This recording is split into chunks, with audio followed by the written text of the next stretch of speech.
Hey everybody, what is going on? I hope you guys are all doing well, and welcome to another tutorial video. In this video, I'm going to be explaining to you guys how you can create a form on Activecampaign, so let's get right into it. As you can see, currently I'm on my dashboard, but what we're going to do is we're going to go ahead and go into our website tab, and this is where you're going to find your forms. To create a form, you can click on the top right if you have forms over here in the list, or you can click here to create a new form if you don't have one already.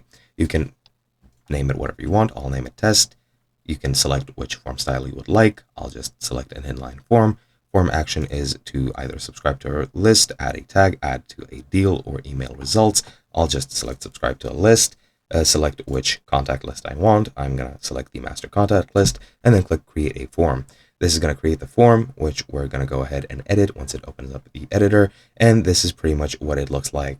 Standardly, you can add other fields, you can manage the style as well as modify other options, but let's say that this is what I want my form to look like. You can select this to trigger an automation, for example, to add them to the list, or you can just click integrate, and now you can embed this into your web pages. You just select either the simple embed or the full embed, which you can then put on any of your pages on your website, either on Activecampaign or on other websites. This might block you from adding it to other websites. Since I know I have had trouble with this in the past, you can embed it in via a link, or you can add it to WordPress. There you go. You can add it to WordPress or Facebook.